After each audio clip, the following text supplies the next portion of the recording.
On the agenda tonight, we're going to be having a chat with Taj Farrant about his new single, Crossroads.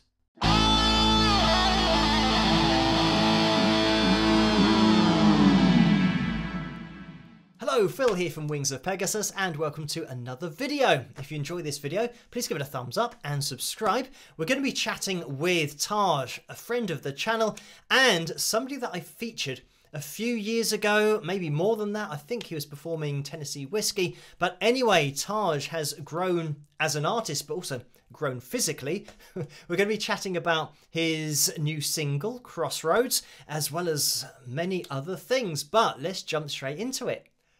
Hello, Taj. How are you doing? I'm good, thank you.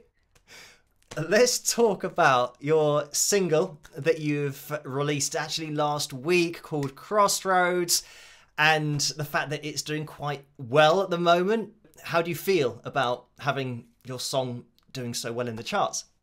Yeah, so it's currently #1 on the worldwide charts. So that means it's like #1 in pretty much every place, but it goes on points that. But yeah, so I'm #1 on the worldwide charts, and I'm like number 20 something on the all round music. So yeah.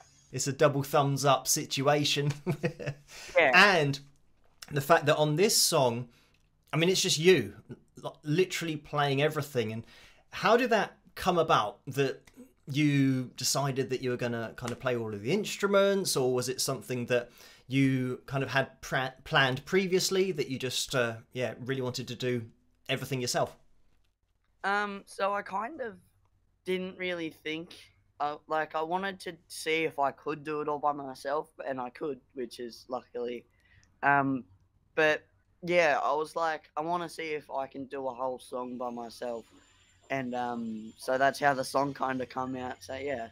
I mean, since featuring you years ago now, I don't know how many years ago it was, but a huge change that you've gone through is adding vocals into the mix as well as your playing, and especially considering your age and the way that your voice changes at your age. How have you found, first of all, singing, and how did you start to approach that? Do you have particular exercises that you do, or a particular course or anything, or do you just kind of pick it up through covers?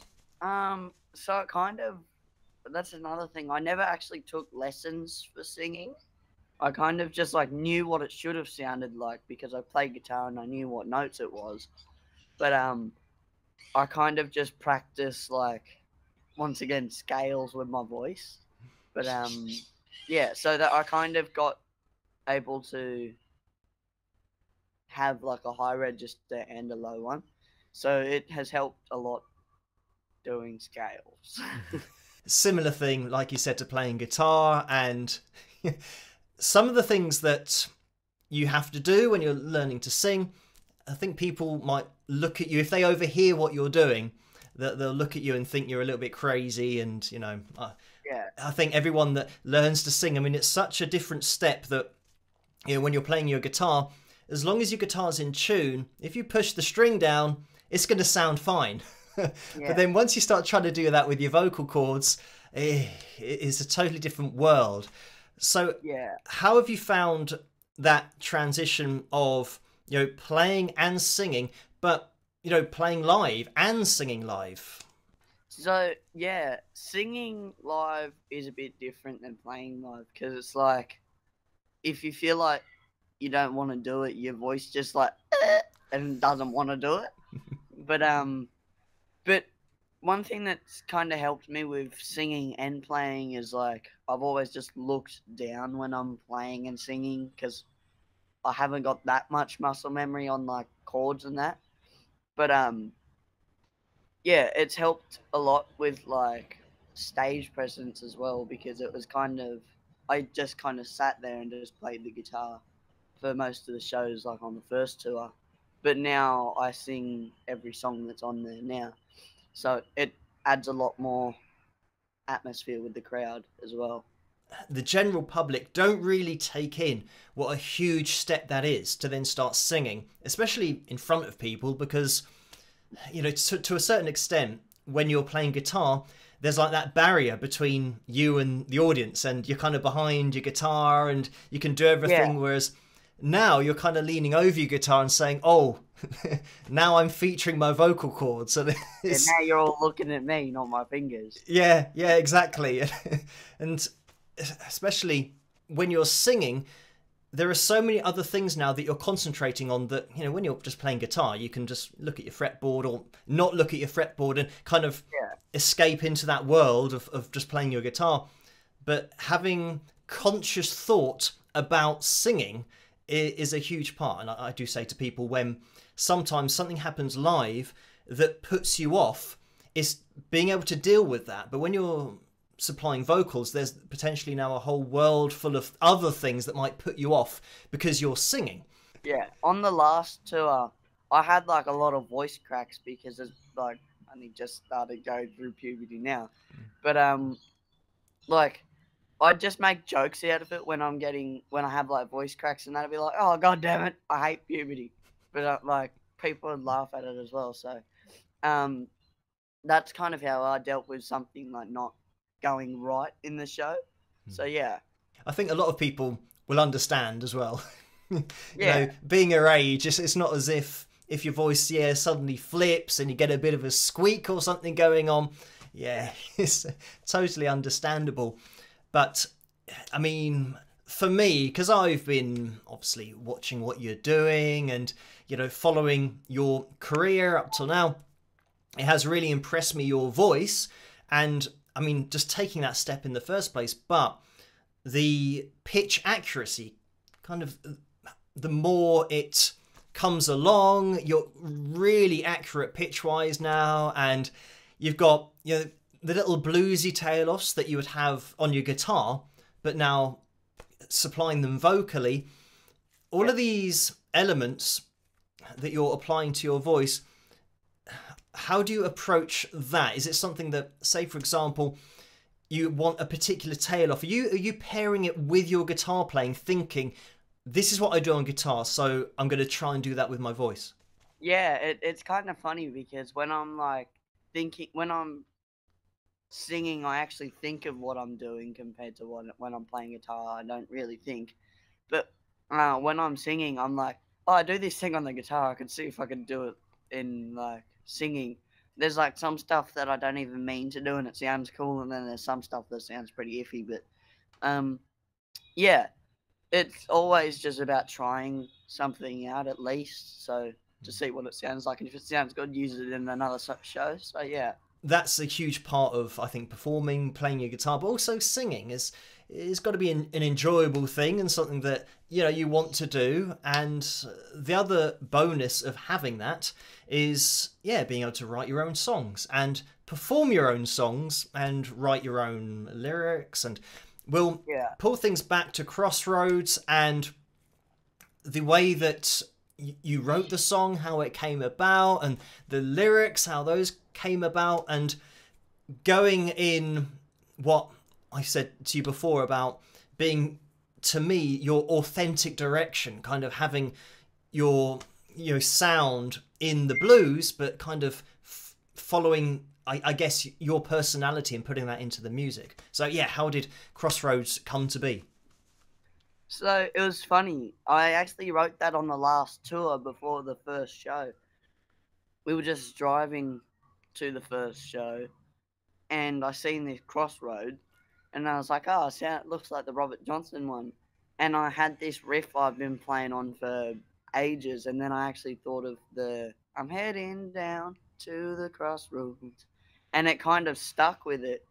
And the lyrics come to that song in like 5 minutes while I was in the back of the bus. And I played it at the first show before, and no one even knew that I was going to play it. So yeah. When you are writing, is it something that you start with a riff and, yeah, like you said, that you had a riff for quite a while and then started putting the lyrics too? Do you think that's something that has worked in the past, that you work it through your guitar first and then get into the melodic content vocally and then the lyrics after that? Yeah, so on a couple of my other songs, like Just Can't Sleep was lyrics first, then the thing. And then on Hit the Ground it was like they both come at the same time. I was just like, oh, this could work while I'm singing that. And then um Crossroads come with the riff verse and then the vocals. So it's, I mean, anything works as long as it you get a song out of it that sounds good. So yeah. Just talking about guitar playing as well, people will notice on Crossroads the difference technique wise that we've got going on, and we can see that in the video. And that's another thing that I noticed about the video, and I know this myself, that trying to record a video and play what you've played for the song but in a video is sometimes really difficult to remember exactly what you played, you know, whether you kind of did a bend with vibrato or if it was a slide. So it's the other side. I mean, how do you find that when you're recording a video for the song, trying to kind of get what you were playing in the studio? Yeah, so the thing is like a lot of my solos I just like make them up on the spot. So the first and last solo I wrote them in on the first take I did them. But yeah, it's hard to remember what I've done when I just like didn't think about what I've done. So yeah, it's kind of hard to figure out what I've done once I've like just played it, and then it was like a week later, so I've pretty much forgotten it again. So yeah. Changing between, you know, playing with a pick, playing with your fingers, and giving the subtlety in the solo, kind of light and shade. And a huge part of it, I mean, for me, is not overplaying, putting in just what's needed. But then as you kind of ramp things up as you go towards the end, we get, you know, a more, you know, involved solo, which is great because you get that dynamic journey with the solo. Yeah. But when you're making those decisions about whether you're playing with a pick, whether you're playing with your fingers, is that just something that comes automatically that you just decide, oh, I'm going to do this now? Yeah.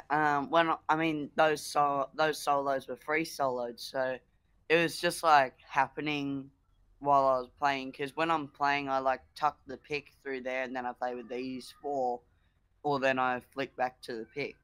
So it's like it depends on what I was feeling on that one point. I mean, a lot of volume control went through those solos as well.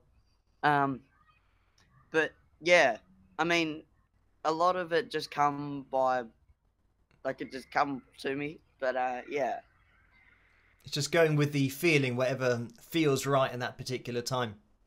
Yeah, I mean, I had like a general direction of what the solos, where they were gonna go and where they were gonna peak and drop, but it was like kind of I was just playing to the drums. It was like a backing track, so I was like having just fun with it. It's another thing to mention about then when you're playing the songs live, that when people come and watch a show, you're not going to just be playing the same solos all the time. It's going to be like a different show effectively every night, you know, changing up your solos. So yeah, with that, when people come and watch a live show, obviously they've got vocals now, which are great as well. But about the live shows, it's very much the way that you communicate to the audience as well. And I mean, that's another thing about doing vocals, being able to now talk to the audience and kind of interact with them. But how have you found that playing live and, you know, having that interaction? Well, in the start, I found it kind of weird because it was like, in the start, like no one would say anything back. So I was just like, okay. No, I felt like I was just talking to no one. But now I've learned how to like not like make the crowd, but like the crowd like interacts now.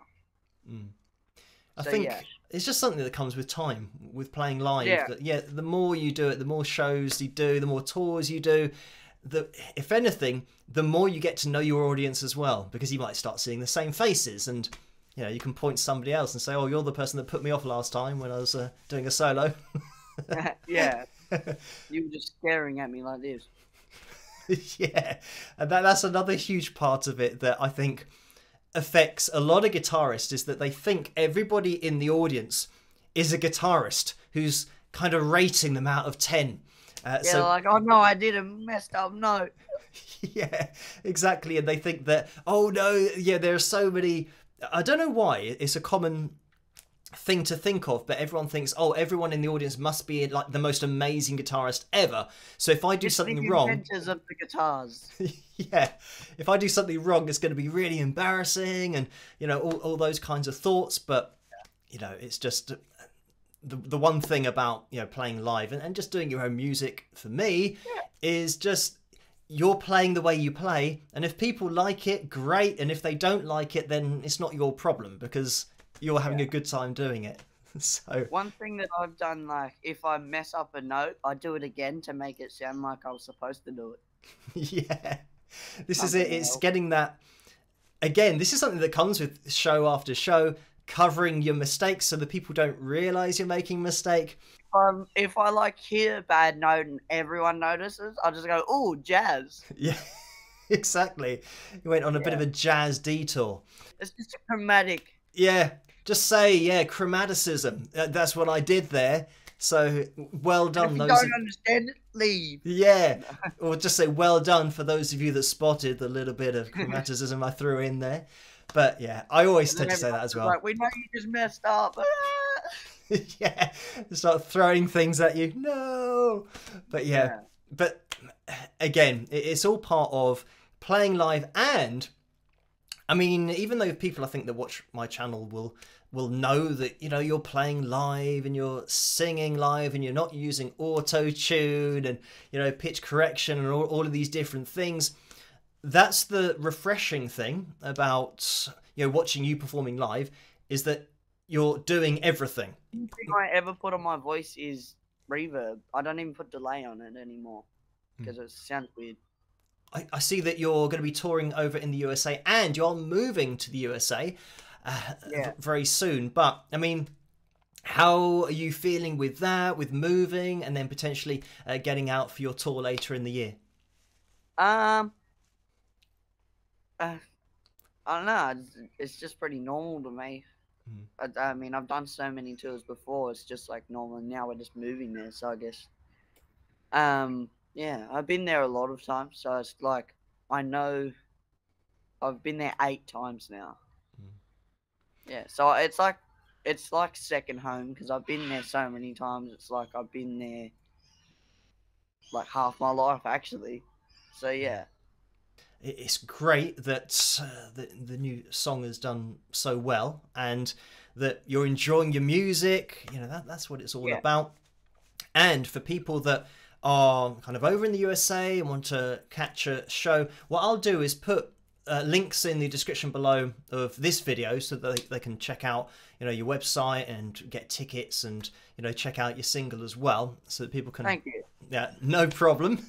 So that, yeah, it's easy for people to get access to it. So thank you, Taj, for joining me tonight, or this morning as it is over there, and for talking about your single Crossroads. And thank you.